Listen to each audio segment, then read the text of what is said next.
Good morning, children. So once again, we are meeting in one important lecture. That is lecture number 1, quick revision lecture.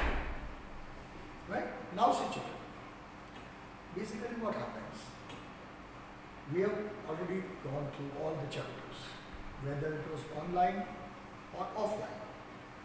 Number of chapters were done in school rather, and number of chapters, unfortunately, were left out. In board this year, there are 3 cancelled chapters. First, let me tell you about the cancelled chapters, right? Cancelled chapters.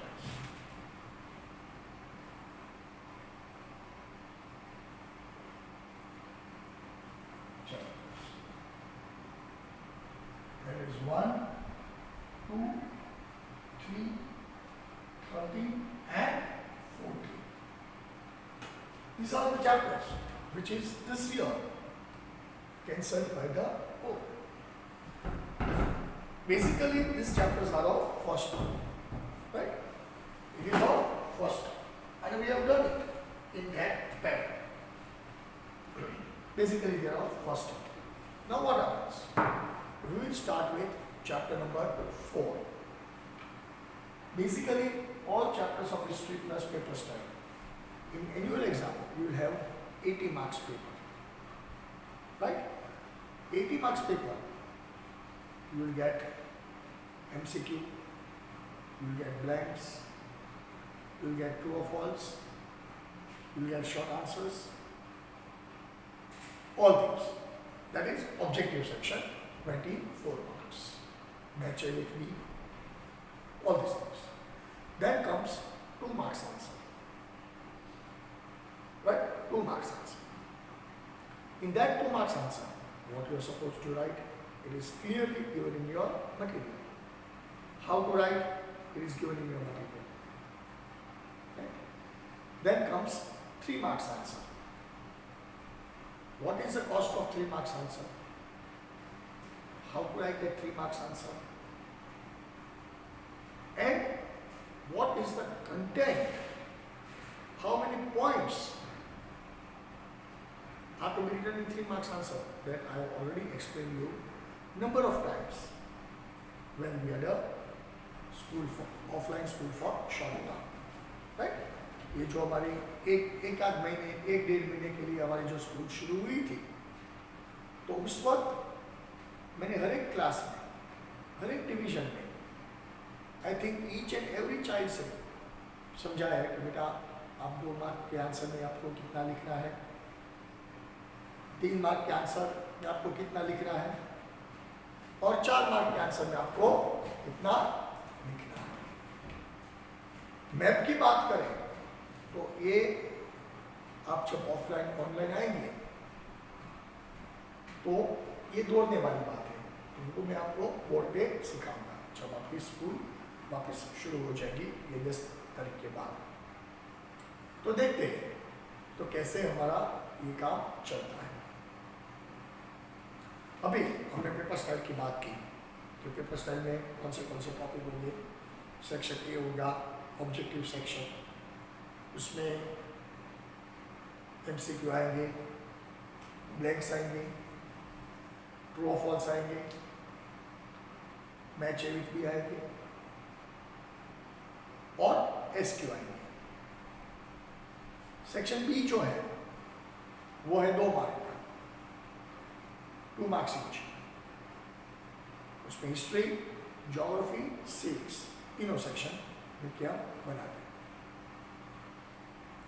Section C जो है वो है 3 mark, तो उसको हम 3 mark के हिसाब से बनाते हैं। और जो लास्ट सेक्शन है section D, that is of 4 marks, 80 marks. अच्छा, मार्क्स की बात करें बाइफर्केशन की, तो आपको बताया जाएगा फर्स्ट टर्म का जो हम लेसन इंक्लूड करते हैं, जो एलिमिनेट हुए वो लेसन सब नहीं देने वाले, 1 2 3 13 14 हम नहीं लेने वाले इस टर्म में। तो जो एलिमिनेट नहीं हुए हैं और उसके बाद जो लेसन्स बचे हैं वो लेसन में से आपको तकरीबन 30% फर्स्ट टर्म का पूछा जाएगा। बराबर है? 30% आपको फर्स्ट टर्म का पूछा जाएगा। 30% first term and 70% final term.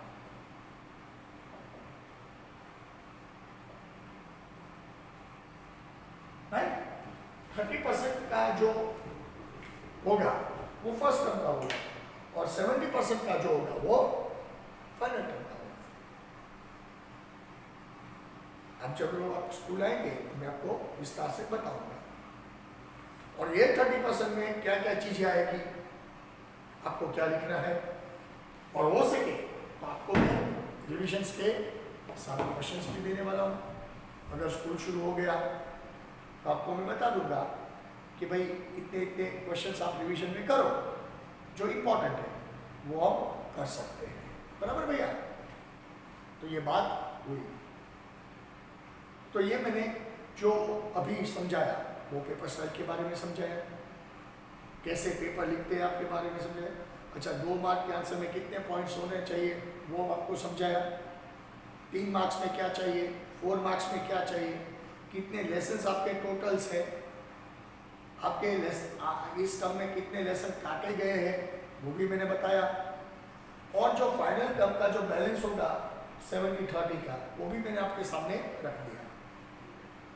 इसके अलावा सारे लेसन्स हमको फाइनल एग्जाम में पूछे जाते हैं, first term and second term, that is final term. तो ये बात होती है। अभी हम बात करते हैं history, all chapters of history. Now basically in history we have 7 chapters. Basically in history we have 7 chapters. Out of 7 chapters, chapter number 1, 2 and 3 is cut down, cancel. तो उसका जिक्र करने की कोई जरूरत नहीं है। है समझ में?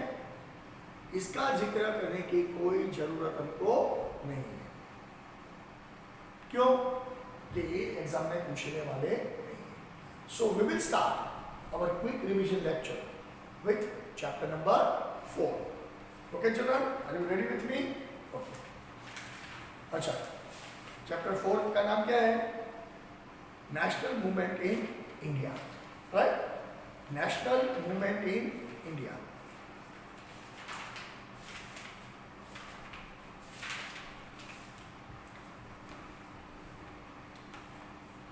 तो चैप्टर 4 के बारे में हम बात करें तो वो शुरू होता है after the revolt of 1857 failed, there was awakening in India. बार बार मैंने आपको समझाया है, वापस थोड़ा ब्रश कर लेते वापस। There was a great awakening in the people of India, education developed, and in the beginning of 20th century, in the beginning of 20th century, almost whole India was awakened. Each and every class of people desired for freedom. Hindustan के कोने कोने में से भारत माता की आजादी के लिए जंग शुरू हुई थी। हर एक हिंदुस्तानी ये सोचता था कि वाई स्लेवरी, वाई बॉन्डेज, गुलामी काहे की गुलामी? हम तो गुलाम नहीं, और विदेशी लोग हमारे देश में रह रहे हैं, उसको कैसे निकाला जाए? तो ये जो सारी चीजें, ये एजुकेशन की वजह से, अवेयरनेस की वजह से, ट्रांसपोर्ट कम्युनिकेशन की उस वक्त के हिसाब से जो डेवलप होने लगी, तो एक हिंदुस्तान जो 1857 में जो इंडिया आज़ाद नहीं हुआ, उसका एक रीज़न ये भी था, it was scattered India. Revolt of 1857 is called the first war of independence. No doubt, I accept it. But उसमें भी कई खामियां थी, त्रुटियां थी. तो मेरे हिसाब से इतने साल पढ़ाने के बाद, इतना समझ होने के बाद, एक चीज नजर के सामने आती है, वो है जब रिवॉल्ट ऑफ 1857 हुआ तो जो रिवोल्ट में थे, जिन जो लोगों ने रिवोल्ट में हिस्सा लिया था, वो ज्यादातर अपने फायदे के लिए लड़े थे. Right? So you will find each and every sparse thing connected to revolt. किसी को ये राज्य चाहिए था, किसी को वो राज्य चाहिए, किसी को वेलेस्ली से बदला लेना चाहिए था, किसी को डेलहाउसी का बदला चाहिए था.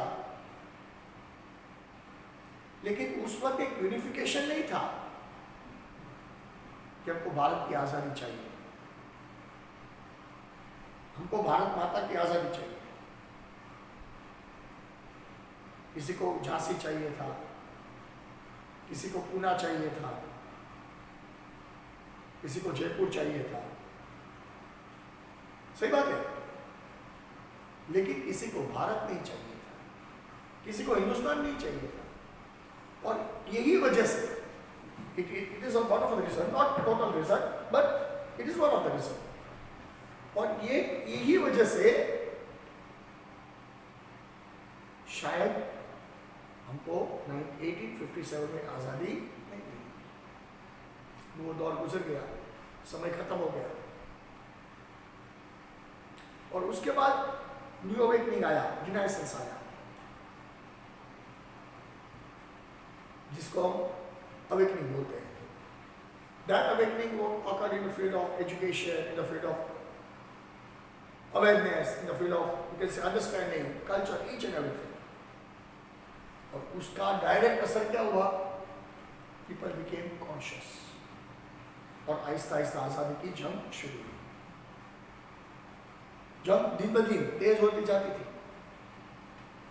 अब ब्रिटिश को ऐसा खतरा महसूस होने लगा कि अब हम हिंदुस्तानियों को लाइट नहीं ले सकते. जाग चुके हैं, अवेयर हो चुके हैं, करते हैं. अब वो हमारे दबाव में नहीं रहने वाले. जितना हमने दबाव बनाया था, वो दबाव का जमाना दौर चला गया. तो ये जो बात है, ये बात हम ये चैप्टर में डिस्कस करेंगे. और उस वक्त हिंदुस्तान में सबसे ज्यादा रिवोल्ट का एपिसेंटर जो माना जाता था वो था बंगाल. क्योंकि Bengal was a front runner of education, of culture, of art and understanding. उस वक्त ऐसा बोला जाता था कि सबसे ज्यादा लिटरेसी बंगाल में थी.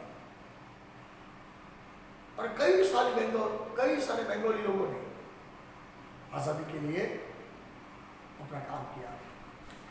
Almost each and every movement started from Bengal. Bengal was the epicenter of that time. In the beginning of 20th century, Bengal was the epicenter of Indian freedom struggle. 1905 में जब लॉर्ड कर्जन इधर हिंदुस्तान आया viceroy के हिसाब से, पूरा हिंदुस्तान का माहौल स्टडी किया और उसको ये पता चला कि Bengal is the epicentre of all the struggle. अगर इसको हम तोड़ दें तो हमारे लिए एक फायदा होगा कि लोग शायद आपस में भिड़ेंगे. उसके दिमाग की कितनी विकृति थी आप देखो. जो हजारों साल से भाई भाई की तरह रहते थे हिंदू मुसलमान, उसको आज बंटवारे का एहसास करवाया. Divide and rule policy. इसीलिए हम ब्रिटिश की पॉलिसी को बोलते हैं डिवाइड एंड रूल. इंटेंशनली जो बंगाल इतना बड़ा प्रोविंस था उसको ईस्ट बंगाल और वेस्ट बंगाल में डिवाइड किया गया. ईस्ट बंगाल में ज़्यादा हिंदू मुस्लिम पॉपुलेशन, माइनॉरिटी में हिंदू पॉपुलेशन. जो आज उसको बांग्लादेश बोलते हैं। वेस्ट बंगाल में ज़्यादा हिंदू पॉपुलेशन मुस्लिम माइनॉरिटी में थी और उसी वक्त मुट्ठी भर मुसलमानों को लेकर जो अपने चहीते थे, जो उसके ब्रिटिश के चमचे थे आदर, उसको मनाकर कैसे कौन सी जड़ी बूटी पिलाई मेरे को मालूम नहीं है, लेकिन एक अलग पॉलिटिकल इंस्टीट्यूशन का एस्टैब्लिशमेंट हुआ, ऑल इंडिया मुस्लिम लीग, मुस्लिम लोगों के राइट के लिए, अलग इलेक्टोरियल्स के लिए, मुस्लिम लोगों को अलग करने के लिए, क्योंकि ये ब्रिटिश के एक चाल का एक हिस्सा था और वो लोग उसमें फंस गए। मुस्लिम लीग का एस्टैब्लिशमेंट हुआ और मुस्लिम लीग ने पहले से उसके जन्म के साथ ही ब्रिटिश के साथ कोऑपरेट किया है। मुस्लिम लीग का जन्म हुआ था 1906 में और वो आगे जाके भारत और पाकिस्तान के बंटवारे का मेन रीजन भी था। जब इंडिया और पाकिस्तान का भारत का जब पार्टीशन हुआ, दो देश बने, भारत और पाकिस्तान, वो मुस्लिम लीग की बदौलत ही बने थे, क्योंकि कर्जन कतई नहीं चाहता था हिंदुस्तान में आज़ादी, शांति। अगर शांति रही तो आज़ादी देनी पड़ेगी। ये लोग आपस में मरे, हम तमाशा देखें, और ये विकेट प्लान के तहत उन्होंने बंगाल डिवाइड किया। There was a great uproar।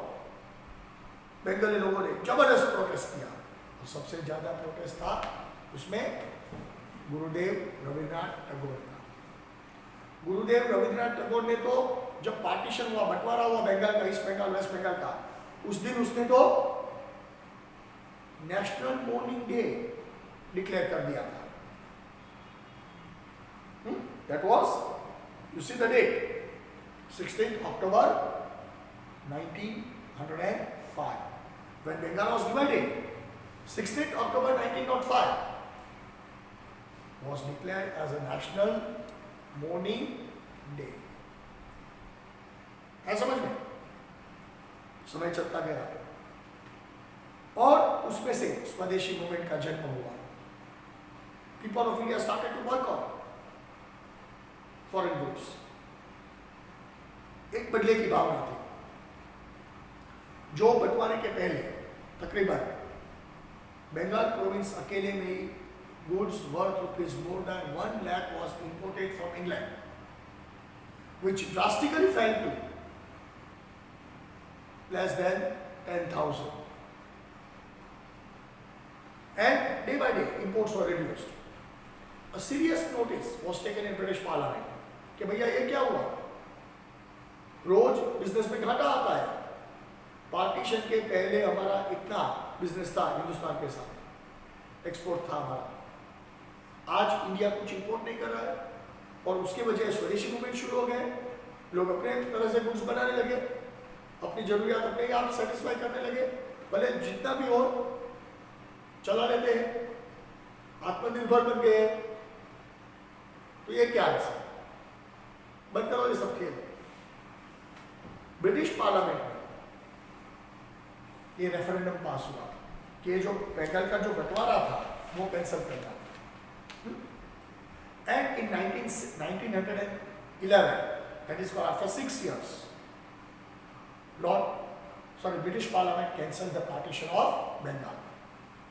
जो बंगाल का बंटवारा 1905 में हुआ था वापिस आज यूनिफाई हो गया था। तो ये हमारी पहली मॉरल विक्ट्री थी ब्रिटिश शासन के सामने खिलाफ। उसको भी मालूम पड़ गया कि भाई अब हिंदुस्तानी लोग को हम कंट्रोल नहीं कर सकते, वो जाग चुके हैं, पूरा हिंदुस्तान जाग चुका है। They want freedom. तो ये बात थी बंगाल और मुस्लिम लीग की। फिर आगे जाके जो रेवोल्यूशन मूवमेंट था, आज़ादी के मूवमेंट थे, उसमें भी कई गुट लग गए। कई लोग ऐसे थे जो अहिंसा से आज़ादी लाना चाहते थे, जिसको बोलते हैं मॉडरेट्स। कई लोग ब्रिटिश को उसकी भाषा में जवाब देना चाहते थे, मतलब पेन कलम से, तो उसको बोलते हैं एक्सट्रीमिस्ट। और एक गुट ऐसा था, करो या मरो, आइदर ब्रिटिश और we, there is no third option. आप जिंदा रहो या हम जिंदा रहे। जितना अत्याचार आप हिंदुस्तानी पे करोगे उससे 10 गुना ज्यादा आपको भुगतना पड़ेगा। तो ये जो गुट का जन्म हुआ, ये जो विचारधारा बनी, और ये विचारधारा से अट्रैक्ट होकर कई यंगस्टर्स कानून ने अपने हाथ में लेने का फैसला कर लिया। वो कोई कानून नहीं तोड़ते थे, वो सब भारत माता की आजादी के लिए लड़ते थे। वो कोई एंटी सोशल एक्टिविटी नहीं कर रहे थे, कोई अनलॉफुल एक्टिविटी नहीं कर रहे थे। They were fighting for motherland, they were fighting for the freedom of motherland. And it is not unlawful activity or anti-social activity when a person fights for his own motherland. हर एक बच्चा अपनी माँ को protect करने के लिए कोई ना कोई कोशिश करता है, उसमें कोई बुरा नहीं है। वो कोशिश का रास्ता अलग होता है। कभी वो कोशिश सॉफ्ट होती है, कभी ये कोशिश रेडिकल होती है, और कई बार ये कोशिश दबादबी वाली होती है। तो जो कांग्रेस पार्टी के जो सॉफ्ट लीडर्स थे, वो सब बोलते हैं मॉडरेट्स, उसको भी आज़ादी चाहिए थी, वो भी भारत की आज़ादी चाहते थे, लेकिन they were sticking to the constitution, they were sticking to all rights and regulations. वो कानून के हिसाब से चल के आज़ादी लेना चाहते थे। Presenting referendum, giving a peaceful protest, अहिंसक, बॉयकॉटिंग इन लेजिस्लेटिव असेंबलीज, नारेबाजी, ऐसे। एक गुट ऐसा था जो ब्रिटिश को जवाब देना चाहते थे, और वो गुट में कई सारे लोग थे, जिसमें से हमने 3 के बारे में पढ़ा है, जिसको हम आज भी प्यार से लाल बाल पाल बोलते हैं। लाल मीन्स लाला लाजपत राय फ्रॉम पंजाब, उस वक्त का पाकिस्तान वाला पंजाब, लाहौर। बाल, जिसको हम बाल गंगाधर तिलक बोलते हैं, from Maharashtra. Third was Pal, Bipin Chandra Pal from Bengal. These were the 3 people who are known as extremists in Indian revolution. और ओवर एक्सट्रीम रेवोल्यूशन में कई सारे यंगस्टर्स थे जो मरो या मारो की भावना रखते थे, जैसे वासुदेव बर्मन फड़के थे, दामोदर चापेकर थे, बालकृष्ण चापेकर, जिसको आज भी प्राउडली चापेकर ब्रदर्स बोलते हैं, वीर सावरकर थे, बरिंदर कुमार घोष, खुदीराम बोस, भगत सिंह, राम प्रसाद बिस्मिल, अशफाक उल्लाह खान, चंद्रशेखर आजाद, बटुकेश्वर दत्त, सुखदेव। तो ये जो रेवोल्यूशनरीज थे, उसको मौत की कोई परवाह नहीं थी, सिर्फ एक ही जुनून सवार था कि भारत माता आज़ाद होनी चाहिए, उसके लिए जो कुर्बान करना है वो करेंगे। अगर जान भी चली जाए, शहादत भी मिल जाए, तो कोई गम नहीं है, लेकिन मेरी मातृभूमि तो गुलाम कभी नहीं होनी चाहिए। तो ये जो भावना थी, वो लेके जो निकल गए थे, कोई परवाह की नहीं। That was the main source of inspiration to thousands and thousands of people who are urging independence. Right? एक भगत सिंह के पीछे हर एक घर में भगत सिंह का जन्म होता था, हर एक कस्बे में, हर एक गांव में उस वक्त चंद्रशेखर आजाद दिखते थे। हर एक बच्चा सुखदेव को जानता था।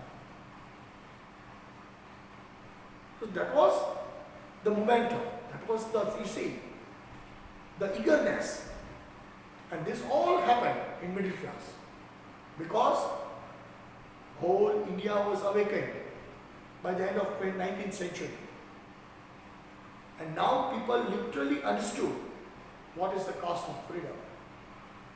What do you mean by the word called freedom? Understood? तो ये सारी एक्टिविटी चलती है।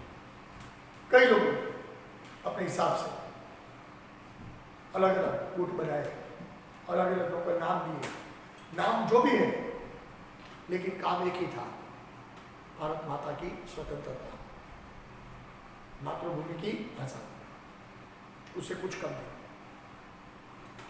Right? Then,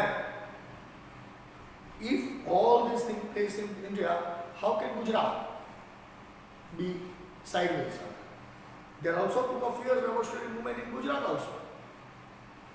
और गुजरात में the pioneer of fierce revolutionary movement was Shri Arvind Ghosh, जिसका आज भी आश्रम पौंडीचेरी में है। He was the pioneer of armed revolution in Gujarat. लेकिन वो कभी पर्दे के ऊपर नहीं आते थे, वो पर्दे के पीछे रहते थे। सारी इंस्ट्रक्शन, सारा प्लानिंग श्री अरविंद कर रहे थे, और वो प्लानिंग, वो इंस्ट्रक्शन को एग्जीक्यूशन, उसका अंजाम देने का काम था उसके छोटे भाई बरिंद्र कुमार घोष का। He always remained in front to carry out all these activities. He moved in the caves and craters of Narmada.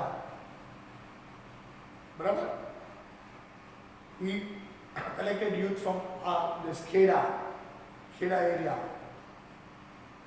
Bharuch, and he carried out revolutionary activities. Everything almost was carried out in Gujarati language, in Kodwa. Number of activities were taken out. And these revolutionaries were not scared of being caught.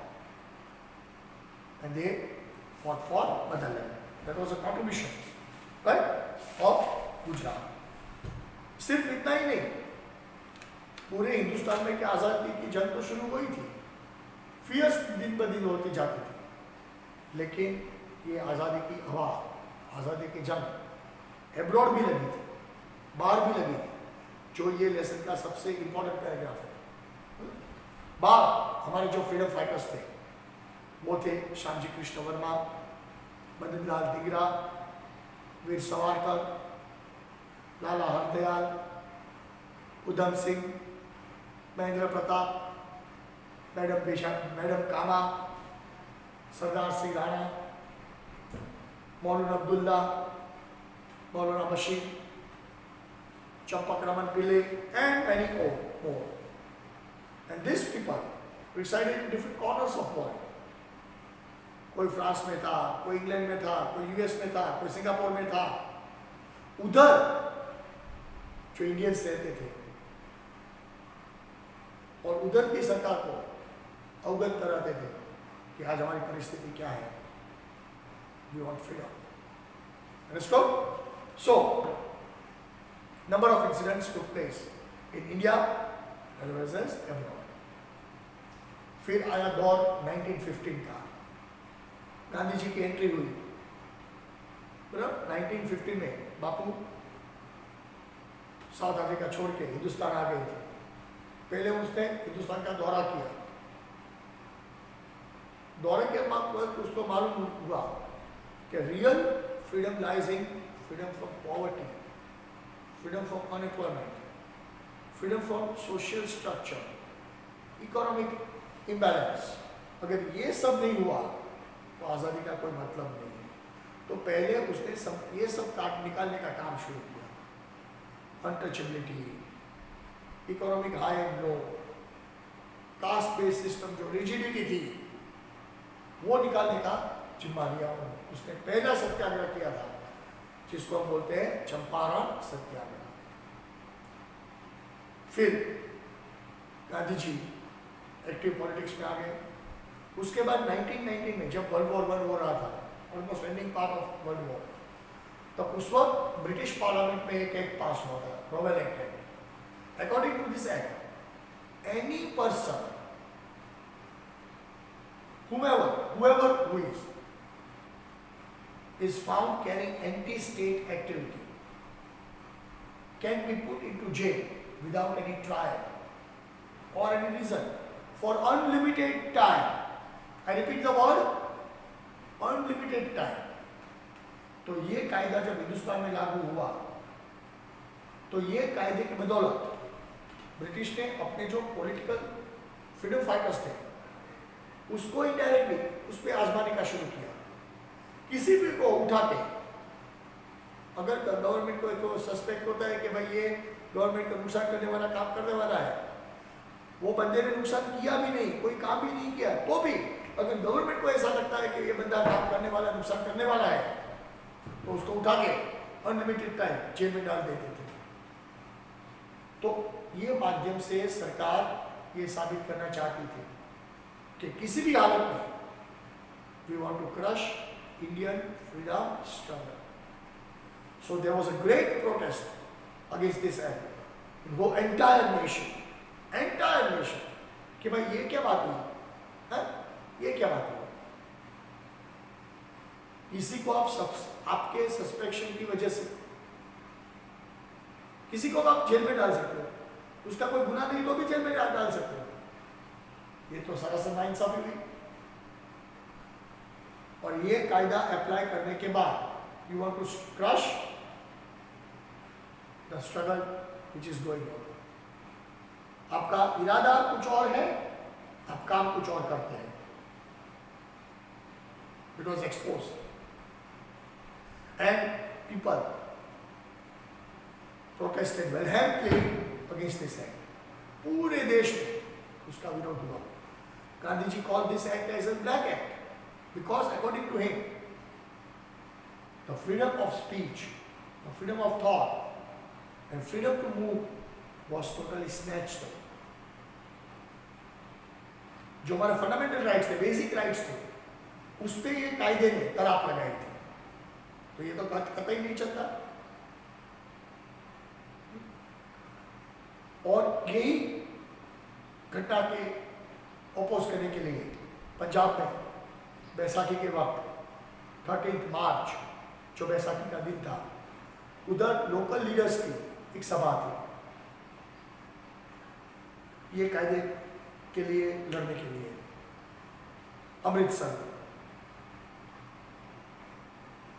जो जगह का नाम था जलियांवाला बाग, बहुत बड़ी संख्या में जनसमूह आया था। There was presence of more than 10,000 people because they wanted to listen to their beloved leader, right? Local leaders. और उस वक्त के लीडर की भी इतनी रिस्पेक्ट होती थी। आज के ज़माने के वो सड़क छाप लीडर नहीं थे।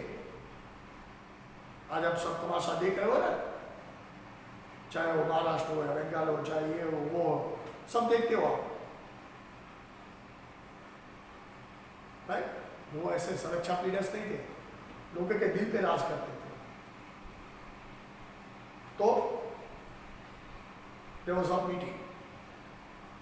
Now section 144 was imposed, and according to this section, not more than 4 people can gather at one place. कलम 144 लगाई गई थी पूरे अमृतसर में। तो जो अमृतसर का जो एसपी था जनरल डायर, उसने अपनी पुलिस फोर्स को लेकर जलियांवाला बाग पहुंचा। जब लोगों का इकट्ठा मिलावड़ा होता है, जमावड़ा होता है, तब पुलिस पहले वार्निंग देती है कि चलो with in few minutes you get disperse, चलो आप सब चले जाओ इधर से। पहले लाठी चार्ज भी करती है, अगर लोगों ने नहीं मानी। अगर एक्सट्रीम पे आ गए तो ही वो शायद हवा में फायरिंग करते हैं, लोगों पे गोलियां नहीं चलाते। लेकिन ये कुछ नहीं हुआ, कोई इंस्ट्रक्शन, कोई कुछ नहीं। एक ही जो गेट था वो भी गेट बंद कर दिया और अपने फोर्स को लगा दिया उधर, and he open fire at the innocent people who were present there in a meeting. अफरा तफरी का माहौल हो गया। बीच में एक पुराना वेल था, लोग अपनी जान बचाने के वो वेल में कूदने लगे। More than 1,200 people lost their lives in this massacre. There was a great UN cry in entire nation. पूरे देश में से ब्रिटिश की तरफ ब्रिटिश की और रोष जन्मा, इतनी आग जन्मी, इतना गुस्सा जन्मा कि किसी को सीमा ही नहीं थी। गांधी जी का भी विश्वास टूट गया ब्रिटिश के। ये क्या हुआ? ताबड़तोड़ सिचुएशन को स्टडी करते हुए जनरल डायर को इंग्लैंड भेज दिया कि शायद उसकी जान को खतरा होगा हिंदुस्तान में, इसीलिए उसको उधर भेज दिया।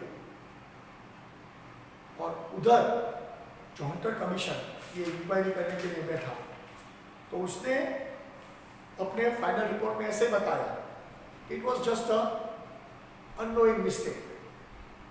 जनरल डायर से अनजाने में भूल हो गई है। अरे भैया, अनजाने में एक गोली चलती है, 2 गोली चलती है, पूरे गोलियों के राउंड्स खत्म हो जाए तब तक गोलियां नहीं चलती, 2 घंटे तक गोलियां नहीं चलती। अनजाने में 1200 लोगों की हत्या नहीं होती। It was all pre plan, it was a intentional thing. फिर भी he was honored with a cross, means उसको कोई अवार्ड मिला उधर का, and a sum of 2,000 pounds. So there was a great assessment in India कि ये क्या, जो 1200 इनोसेंट लोगों की हत्या का जिस पे आरोप है, जिसने मोर देन 1000 इनोसेंट लोगों को मार डाला है, उसको आप सम्मान दे रहे हो इंग्लैंड में, उसको आप क्रॉस से नवाज रहे हो, उसको आप कैश रिवॉर्ड दे रहे हो। ये क्या है? हा? ये क्या है sir? So everything was massacred. And see this, Gandhiji gave, totally completely lost the faith in British government, and hence he gave the call of non-cooperation. Gandhi ji ने नॉन-कोऑपरेशन मूवमेंट शुरू किया। ये ब्रिटिश पे उसका भरोसा टूट गया था, और वो भरोसा इंस्टॉल करने के लिए नॉन-कोऑपरेशन का मूवमेंट शुरू हुआ। उसके बाद एक घटना ऐसी हुई चोरी चुरा की, जिसमें 22 पुलिसमैन को जिंदा जलाया गया। Gandhi ji was shocked because his movement was totally on the plains of non-violence. वो हिंसा नहीं चाहते थे कभी। And when this incident took place, he totally halted this non-cooperation movement. Why? Because if you want to do all these things, then what is the difference between we and British? कोई difference नहीं है। अगर ईंट का जवाब पत्थर है, तो ये काम मेरे को नहीं करना है। और जब गांधी जी ने नॉन कोऑपरेशन मूवमेंट कैंसिलेशन का ऐलान किया, तब अपनी पार्टी में कई लोगों ने विरोध किया कि ये पार्टी है, डेमोक्रेटिक प्रिंसिपल्स से चलती है। आप बापू जब बोलो कोई मूवमेंट शुरू करना है, और आप बोलो जब कोई खत्म करना है, तो ऐसे नहीं चलता। ये थोड़ी दुकान है अपनी की। और इसीलिए कांग्रेस ने, कई लोगों ने गांधी जी का फैसला को सपोर्ट किया, कई लोगों ने गांधी जी के फैसले का विरोध किया, और जो विरोध किया वो लोग कांग्रेस से अलग हो गए। It was a open clash between big people in their local party, क्योंकि उस वक्त एक ही पार्टी थी ना, कांग्रेस पार्टी। और ये जो गांधी जी के विरोध करने वाले लोग थे, जो वो भी फ्रीडम फाइटर्स थे, लेकिन वो अपने हिसाब से सही थे, उसका दावा सही था उस वक्त। तो वो लोग अलग हो गए और अलग पार्टी बनाई, जिसको आज बोलते हैं स्वराज पार्टी। उसमें मोतीलाल नेहरू थे और चित्तरंजन दास, दो former front-runner leaders. Swaraj Party also carried out their activities according to their own ideology.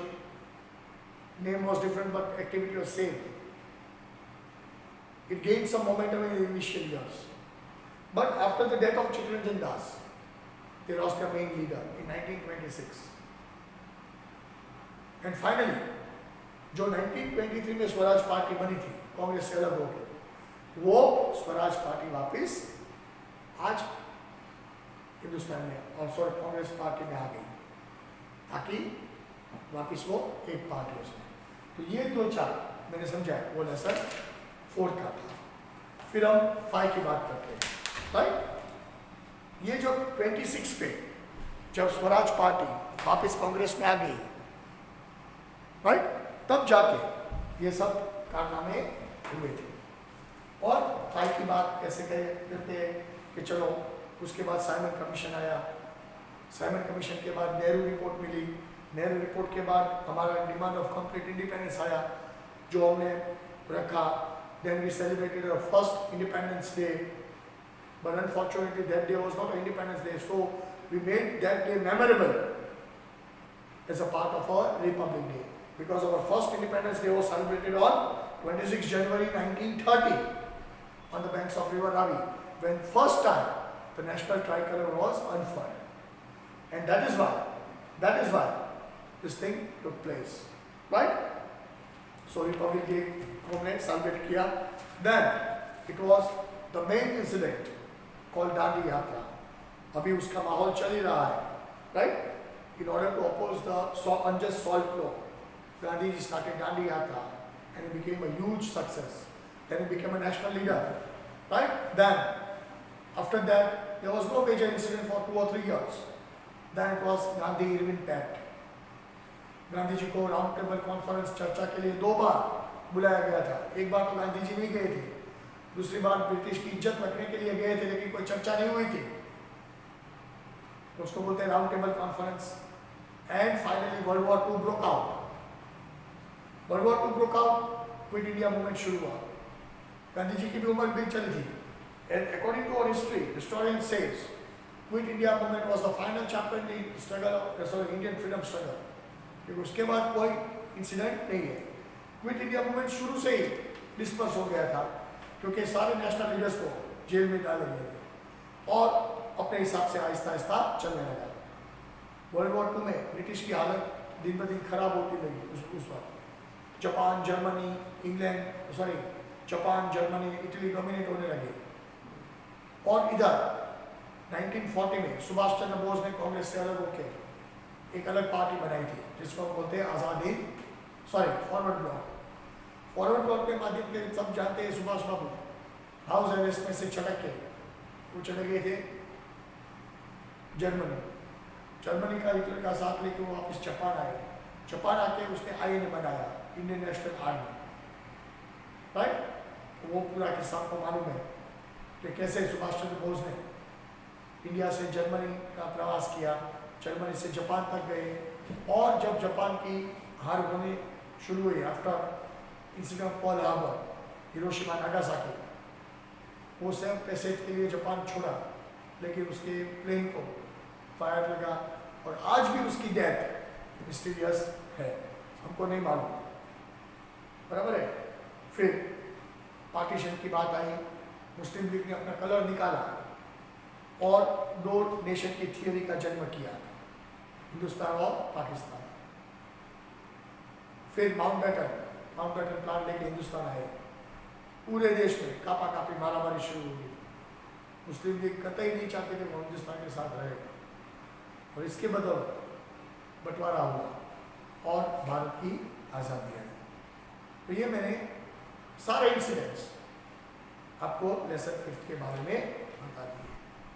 तो ये था हमारा 5th का। 6th का वो थोड़ा यूरोपियन है, वर्ल्ड वॉर 2 का है, वो कनेक्टेड हमारे आज़ादी के स्ट्रगल से नहीं है, लेकिन 6th का कोल्ड वॉर है मेन रीज़न।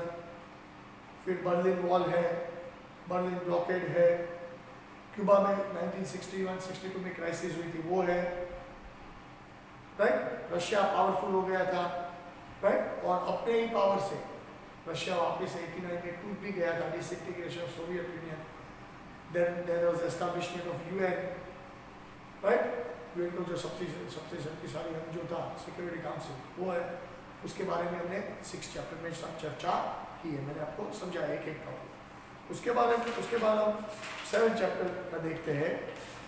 तो 7 चैप्टर का हमने देखा कि भाई सारे स्टेट्स को इंडिपेंडेंट, जो हिंदुस्तान के इंडिपेंडेंट स्टेट्स थे, सरदार वल्लभ भाई पटेल ने इकट्ठे किए और उसके बाद पूरा हिंदुस्तान बना, बराबर। जम्मू कश्मीर का मामला था वो भी निपटाया, हैदराबाद का मामला था वो भी निपटाया, जूनागढ़ का मामला भी निपटाया, फिर दीव दमन गोवा हमने पोर्चुगीज के पास से ले लिया, पौंडीचेरी हमने फ्रेंच के पास से ले लिया, पूरे यूरोपियंस लोग चले गए। फिर ये स्टेट्स की रीऑर्गेनाइजेशन की बात आई और लैंग्वेज के हिसाब से सब स्टेट्स बनने लगे, वो बनते बनते एक एक स्टेट बनते आज इंडिया जो हम देख रहे हैं वो हमारा सपनों का भारत। फिर हमारा डेवलपमेंट हुआ, एग्रीकल्चर में डेवलपमेंट हुआ, डिफेंस में डेवलपमेंट हुआ, आज हिंदुस्तान वर्ल्ड की 5th लार्जेस्ट इकोनॉमी के नाम से जाने जाते हैं। तो ये थी हमारी पूरी हिस्ट्री की यात्रा। I hope you understood, right, and must have kept all these things in your mind, right? So with this I am ending my quick revision lecture. The next lecture we will study about civics or geography. Okay children, till then, goodbye, see you, take care.